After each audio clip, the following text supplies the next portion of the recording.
We're going to talk with my friend Daniel Martinez, and we're going to focus on land deals. So we're actually going to talk about how you can acquire small pieces of land or even large pieces of land from those who just don't know what to do with it, and actually chunk it up and make it subdivided and more valuable to those who would have an appetite for the piece of land you're looking at. So let's get into this and check it out. Before we do, folks, if you get any value out of the show, hit up that like button, subscribe, leave a comment, just interact with the show, because that's really the only way that we get to more people just like you. So pay it forward, share the show, write a comment. We appreciate you for doing so. We're on all the socials, guys. If you want to check us out at Facebook, Instagram, LinkedIn, TikTok, YouTube. So TikTok and YouTube is at Real Estate Runway Podcast for this show. And all the others are Team Quattro Capital, one word, no special characters, or just visit us at thequattroway.com and you can click right over to it. And folks, we are always open to partnering with you. If you are an investor, you want to check out some of the opportunities that Quattro Capital has, hit us up at thequattroway.com/invest to register. Someone from our team will reach out and we'll work on getting to know one another and see if that is the right fit for you. So let's get right into the episode. Here we go. All right. Real Estate Runway family, welcome to another episode of the Real Estate Runway Podcast. This is your captain speaking, and we have today a good friend of mine, Daniel Martinez. Daniel is in the land flipping business, ranch flipping business, and actually has a tech company that we'll talk about in the end as well. We're in the CRM space. But before we do, we're going to get into Daniel's story. Daniel, welcome to the show. How are you today, brother? Oh, thanks for having me in. I'm glad to be here. I love contributing to the podcast niche as a whole. I have my own podcast and I'm a product of it. So we can talk a little about that too, but I just love contributing to the space. Yeah, stay tuned till the end, folks, and we'll definitely get into Daniel's podcast and the Quattro questions section at the end of this episode. Daniel, before we get into this, you've got a pretty amazing story. Will you walk through your blue collar to investor story that you have here and just where you come from, man? Yeah, so I'm actually 31. I started entrepreneurship at 25. I was actually a truck driver at the time. I actually was trained by my company, and I knew I wanted to be entrepreneur, but didn't know really what I wanted to do. So I'm like, I have a CDL. I understand trucking to an extent. Let me just start a trucking company. So I drove for 2 years for my company, ended up starting a trucking company, ran that for 2 years, and I lost my shirt. While I was truck driving, I was pivoting into other niches. And I heard real estate and wholesale and all these other cool things I can dive into. Listening to podcasts on YouTube while I was driving, I pivoted into real estate. It took me 7 months to get my first deal. I tried houses for a long time. I contracted like 3 houses. They all fell through for different reasons. A seller died. Someone blew up the closing table. Literally, I took the seller to the closing, blew up at the table. My first deal I actually closed was actually a land deal. And I've been doing land ever since. I've just found my own little niche and success in land. I've been doing land ever since. I love one thing you said there, Daniel. Folks, we are in a beautiful time where if you want to learn anything, there's probably a podcast or a YouTube channel or some kind of audiobook or something on it. And you want to talk about having probably the best opportunity to power listen and power learn. Try driving a truck across the continental United States day in and day out. You probably have a lot of time to listen. So I know that's not for everyone out there because some of you have to work at a desk, but man, we have these great little AirPods. You can just stick them in your ear, listen to something in the background, learn by osmosis, focus on learning. If there's anything you can do, you can probably learn it via the content out there today, including this podcast. So Daniel, back to you here. You mentioned that you had some trouble with the housing side of things, trying to get into flips or maybe you were buying to rent, either way, but you fell backwards into land. What was attractive to you about it? And what did that first deal look like? What were you trying to do to turn a profit on that piece of land? So the house stuff, there was just a lot of competition. I was actually living in Atlanta at the time and I just couldn't. Yeah. I contracted a lot of stuff. I didn't necessarily know what I was doing. One deal, I put up $1,000 hard earnest money and I lost $1,000 because I contracted it too high with an agent. I was trying everything I could and it just wouldn't work out for me, whatever reason. I contracted one. I was right before close. The seller passed away. So blew up the whole deal. And I'm like, okay, here's another one. And then another one, I took it to closing, brought the seller to closing. Literally, the title company didn't do a title search till like right before close. And okay, we got bad news. So there's a credit card lien of 30 grand that blows up your whole deal. I'm like, congratulations. I'm like, oh, thank you. I just evicted the tenant. I trashed the whole property out. I just did all this work and blew up at the table. All right. So I was like, let me switch it up. So me and my partner, we actually took the same course and he was in the land. So I'm like, try out land, see how it works for you. So I'm like, all right. So I set up a PPC campaign. So I set up a website with Google Ads and just waited for people to come in through there. I ended up hitting a lady she lived in northern Atlanta, but she had a property in Florida. It was vacant, getting dumped on, vacant little lot, like 5,000 square feet, 4,000 square feet. She's, I don't want to deal with this anymore. Can you help me out? So I'm like, I looked it up using Zillow. I found out it was I guessed it was worth about 20 grand. So I'm like, if I can get this thing for 12 or less, 12 to 15, I think I can move this. So I was like, I want to get it for 5. So she'll make me an offer. So I was afraid to talk to the seller. So I actually emailed her. I'm like, hey, would you take $4,236.33? She's like, can you just do 5? I'm like, yes. Boom, 5. So I put out Facebook Marketplace and I found a buyer 2 days later for 12. And that's how I did my first deal. That's pretty great. So that's land flipping at its best right there. And that's, again, less competition. Not everyone understands how to value land, or it's not as easy as everyone knows how to go look up a house value today, right? And there's a lot of people trying to buy houses, not for investments, but for their own personal use. There's not enough housing inventory out there, hence the housing crisis that we're in and why rental real estate is so good. But competition is a big part of what you're talking about here, Daniel. Since then, you've evolved and you've done multiple land deals, and now you're looking at big land and things of that sort. Walk us through that evolution. How'd you go from that first deal, which was in essence a land flip to generate some cash? What are you looking at these days, and how did you evolve to that point? It was an evolution. Like, I like land because it doesn't cash flow. I like land because it carries its own weight of motivation just by owning it. You have to pay taxes every year. So actually negative cash flows, most people. And there's more inventory than any other asset class in real estate. If you think about it, there's more land than mobile homes, there's more land than houses, more land than RV parks, everything else. There's more land than everything else. So you got more inventory. A lot of people don't know how to monetize it. So once you cut that learning curve, you're in a blue ocean, which we love. Everybody talks about blue oceans. Like, we're literally in a blue ocean.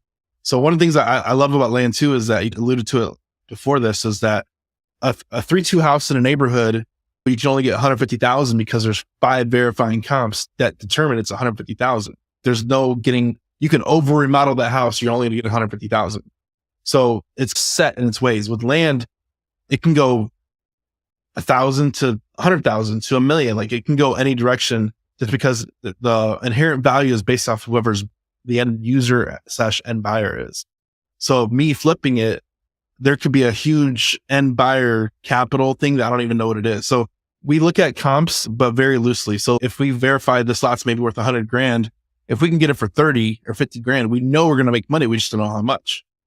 So it comes down to that thing. Okay, I might sell this thing for 125 and maybe make extra 25 grand that I wasn't even underwriting. So think of a flip where you have that, you know where that roof is. Land has no ceiling. So as long as you have a good margin of safety, you're going to make money. So we did a deal earlier this year in Florida. We thought we were going to make 100 grand on it. Ended up closing, we made 40. We're like, okay, we made 40. Oh no, it's a bad day to cry about. Some people do 90-day flips and they make 40 grand. So like, you have to build in that margin of safety, and you can really create larger spreads by going after larger properties. The average wholesale fee in houses is like 10 to 15 grand right now. It might be 12 grand right in the middle.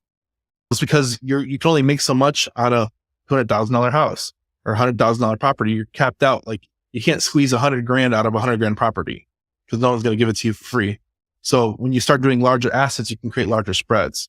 So that's why we started going after big land, because we can go after larger assets and create huge spreads. Yeah, that makes a lot of sense. And so just to clarify, you primarily are still with big land, you're selling it off in a wholesale fashion. You're not really taking it and developing it, right? You're letting the next guy, right?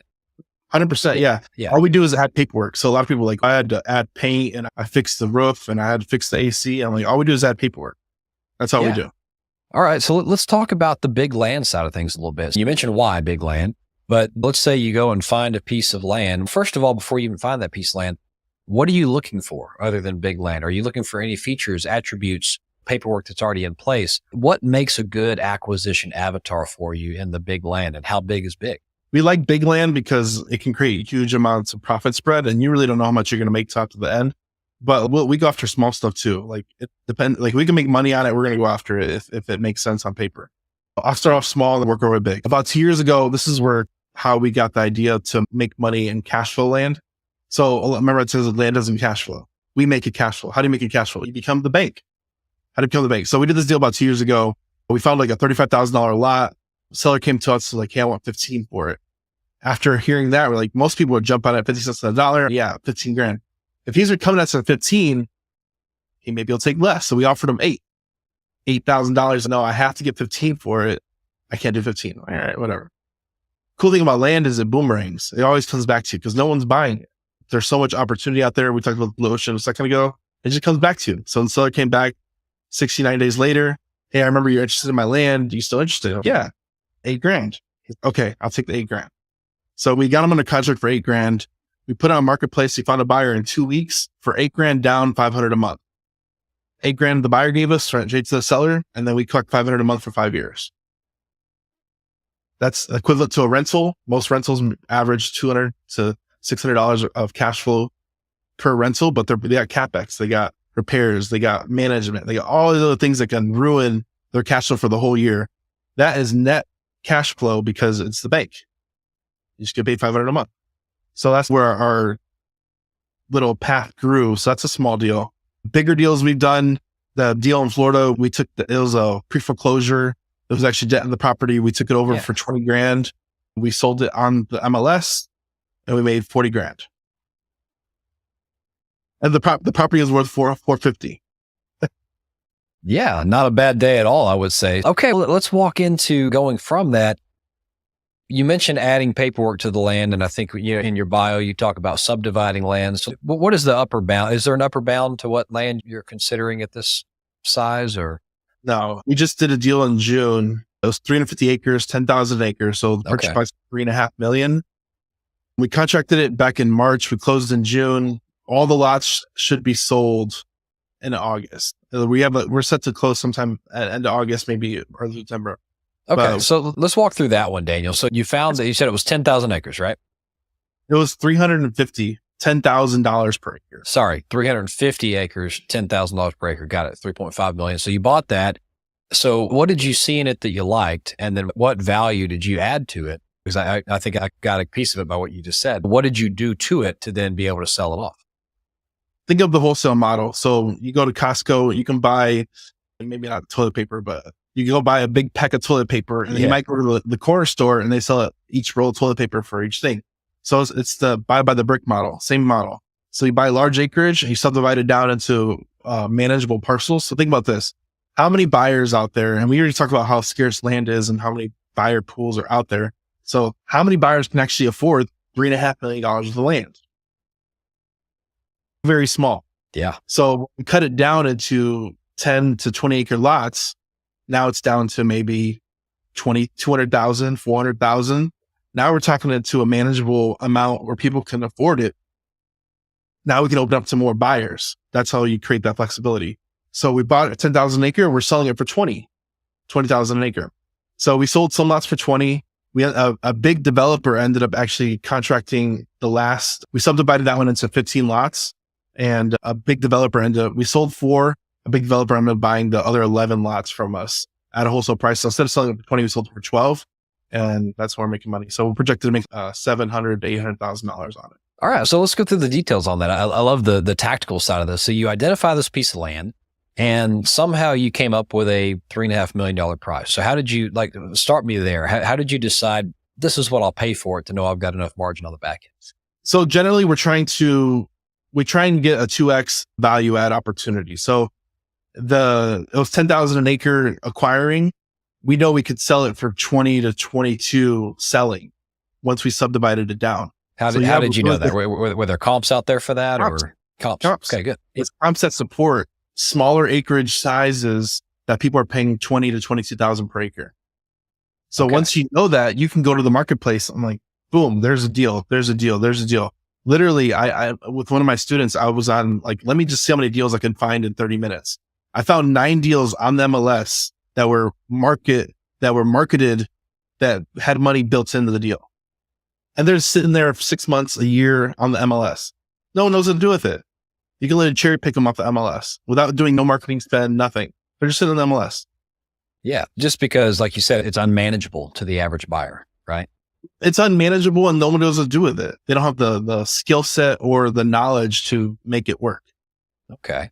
So then I guess let's think about what I would call super value out in this space. Do you ever get into, I'll call it horizontal development. So let's say you bought 350 acres and you can go sell them off as smaller subdivided lots. And that's like almost literally for changing the paperwork. That's free money right there. You can get into maybe getting it approved for R4 housing or something like that. Have you ever had to go that far? Or do you really just say, I'm just taking it from big to small and that's really the best, all the value add I want out of this? We don't actually build anything. So there's different phases of development. So like large into zoning, zoning into construction, into actually complete construction. And then you have selling off. So you have 4 different phases right there. We generally do phase 1. So for instance, we're doing a deal right now. We bought 10 acres, a lot smaller, but we bought 10 acres for $225. We're turning it into 11 lots and we're selling it all to a mobile home dealer for $60,000 a lot. So we're projected to do $660 minus expenses, and we picked it up for $225. A little 10-acre lot. Very nice. Okay. That's super interesting. And so I guess as far as the next part of the episode, let's talk a little bit about the tech company that you have, Daniel. And so this is an interesting combination, right? Because not only are you a land investor and you know a lot about how to flip land and make a profit on that by subdividing it, you've also got a pretty interesting product out there. So I'd love to hear why you created HiveMind and how your current investing life spawned that. Yeah, we created it. It was out of necessity. I think whenever you're starting real estate, you get to a certain point where you're like, I have to create tools and systems and I'll get some systems in place because it becomes very unmanageable very quickly. The more successful we become. And everybody should have a CRM system. I don't care if you use ours. I really don't care. You need something. You have to have something that coordinates, controls, automates follow-ups to your leads. Because if you don't have leads, you don't have a business. It's the lifeblood of your business. So we use it literally for everything. So like most people, we have a very like unique real estate structure. So like we help other businesses set up their systems, automations, help them create leads. We set up PPC campaigns. We do a lot of the other stuff for them, but like other people come in, hey, I already know how to use this. Let me come in and use the system and I'll text, I'll cold call, I'll run my own PPC campaign and I'll just use your framework. So we have all different types of customers that come into our system based off whatever needs they have. But the biggest thing is that you need something to coordinate and do your leads. So like our real estate company, personally, we spend $0 for acquisitions because we can pick them up off the LMS. Yeah. We teach students how to pick them up. So they're bringing us deals. So our acquisition is literally zero. So all of our marketing spend, or most people spend thousands of dollars a month for marketing. We spend it to find buyers. And that's where that's what makes us different. We're totally opposite from everybody else. And we use our advertising spend to find buyers, nothing for sellers. Yeah, that makes a lot of sense. And you're right. Sometimes you have to build the machine a little bit and then you realize, wow, I've got a good machine here. I bet other people need this machine too. And I would venture to say that your tool is geared around what you needed in the business as a land flipper. And it probably applies to a lot of you real estate folks out there. So in just a minute, we'll talk about how you can check that software out and see if it's right for you and your business. Daniel, let's hop to the Quattro questions. Are you ready to go with me? Let's go. All right. So first one, what is your superpower? It could be life or business, and how does it serve you well? My superpower, I think, is like systems. And it's not like I'm the smartest person out there. I think you have the basic understanding of systems, and I love math. So I think I excelled at math when I was in high school. And I think it comes out to help me out with underwriting now with real estate. And I really leveraged that side of it. I wasn't really as much of a speaker until I started a podcast, but I guess I've grown that skill. But for me, it's systems and underwriting and math. So, and my partner's good at sales. So partner with somebody you're not good at. So let's go. Yeah, that's super important. Don't partner with people like you, partner with people who are unlike you. So complement your 100%. Shortcomings. All right, let's flip the coin over, Daniel. What is your biggest failure and what'd you learn from it? Could be life or business.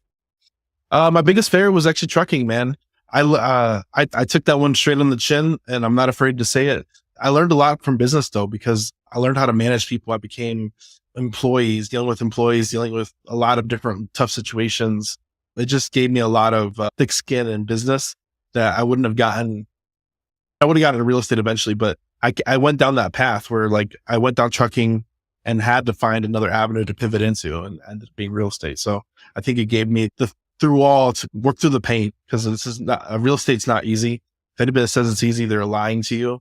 There's sleepless nights, your wife or spouse holding you. Like, you got to deal with a lot of stuff, cash flow problems. You have to deal with payroll, counseling your employees. Like, you got a lot of stuff that you deal with as a boss that no one really talks about. Yeah, I would agree to that, brother. There's real estate is great, but there's, especially if you own vertical property, there's a lot of people behind it too. And you have to remember, you're in the people business, whether you own hard assets or not. So that's a great lesson there. Let's take you to question number 3, Daniel. Here at Quattro, we have 4 pillars: people, property, profit, and then philanthropy, coming back and taking care of people. Sorry, people, property, profits, philanthropy, coming back and taking care of people. I said it right the first time. But I love to give my guests an opportunity to talk about your philanthropic heart here on the show, how it is you give back with your times, talents, and treasures. And sometimes people on the show actually will give on your behalf with whatever we put in the show notes. What is that for you, Daniel? I have a heart for young people. I like helping young people learn more about life and business, because I think a lot of people don't educate them, and they don't prepare them for what life actually brings to them. Because I know for me personally, there was a tweet yesterday that's talking about like how people just go to college to make their parents happy. And I'm like, it might not be the thing you do, but they didn't prepare them. Sometimes parents don't prepare young adults into that transition into adulthood, and it can hit you very fast and you're not prepared. So I always like helping young people just become more knowledgeable. And I always talk to like my family and young adults. Like, I was trying to teach them about business, because me and my older brother, we actually got into business, but we're the only people in business in our family. Everybody else is like blue collar still. So I think it's just giving back to the young people. My oldest daughter is actually going to school, so they actually have a entrepreneurship program. So I'm hoping to teach and educate for the high schoolers in my daughter's school, because she's kindergarten, but I can help participate and contribute to the high school. Yeah, that's fantastic, Daniel. It's such a soft spot in my heart for that as well. Let's come to the point where we have our free gift here in the show. Let's talk a little bit about the podcast that you have, and let's talk a little bit about I think you have a text gift as well, we were talking about earlier. So what are those 2 things, and how can we find them? Yeah, so actually I have a $1 course. It's literally $1. You can text course to 210-972-1842. It just talks about where to get started with real estate. And then we have other courses and products there. We're actually launching a free PDF checklist. It's not out yet, but it's coming soon. Maybe if you check it out, maybe we'll text everybody when it's available. But free stuff coming out. I always like providing education. And then podcast, YouTube, social media. We have almost over 400 episodes released right now. I just like giving back to the community, because like I said, when it comes back to it, if you go back, I'm trucking. I listen to a lot of podcasts, a lot of YouTube. I consumed a lot of audio content. So I like contributing back in that way, back to the community, because I'm a product of it. So that way to give back, and I think it comes full circle. So I like contributing back. So I appreciate you having me on to help contribute back to the community as a whole, and I hope you find value in this episode and our podcast and other podcasts out there, because as us as producers, there's so many people consuming content. It's hard to change that, cross the line and actually produce. So I commend Chad here and other people like us to produce and create content in the niche to provide education. I would agree. There's so much good stuff out there, and it really, all it is, like, think about back in the day where you had to read a book to learn something. And that book might have been someone's end of career work that was already, for what they know, was 10 years old. In a time where things are moving so fast today, you have to have current information. You have to know what's currently going on. And what better way than to just listen to conversations like the one we're having right now? So thank you for that, Daniel. And Daniel, the last little bit here on the show, I promised we would come back and talk about hive minds and also how to get in touch with you as an individual. So for the listeners, as we conclude here, what is the best way to get in touch with you? And should they want to go learn more about HiveMind, please provide that as well. That's the CRM, by the way. Yeah, we're at HiveMind CRM on literally every platform, even platforms you think we're there. We produce a lot of content, and it's everywhere. We really try and make sure we're on platforms where people want to be. And if you're on that one platform, probably check it out. We're there. It's pretty crazy. So there's a lot of effort that goes into producing content everywhere. So I hope you take advantage of it on your favorite platform. And then I'm Daniel Martinez on Facebook, Daniel Hivemind on Twitter. And then you can always get a hold of us through that 210 number, 210-972-1842. That actually goes to my team. So if you have any questions about Hivemind, our education, literally any question you want, you can ask that question. It'll eventually go to my team and me. All right, Daniel, thank you for coming on, sharing a bit of your journey and your experience in the land side of things, and just even some of the mentorship on running a company. So hope to have you back on here in the future and hear about more of these fantastic land deals. And folks, scroll down to the show notes. Everything we just said will be right there for your clicking pleasure. And talk to you next time, Daniel. Thank you. Have a good day, guys. Bye. Wow, folks, I hope you enjoyed that show. That was some really cool stuff talking about chunking up land, flipping land, and how this business is actually counterintuitively spending more money on finding its leads for buyers than it is for sellers. So very interesting stuff. Go check out Daniel Martinez, check out Hivemind CRM, see if that is right for you. And don't forget to text the link in the show notes to see if you want to check out his free course for land flipping. Now, if you got any value out of that show, folks, check us out and give us that 5-star review, that thoughtful comment, or just share the show. Just interact with the show. That's the only way you can provide value and share it with somebody else. That's the only way it grows. Folks, if you want to be on the show, we're always taking interviews. You can apply at thequattroway.com/podcast. And if you want to look at investing with Quattro Capital, we always have things going on. Check us out at thequattroway.com/invest to come build a relationship and start from there. Until next time, this has been another episode of the Real Estate Runway podcast. Over and out, friends.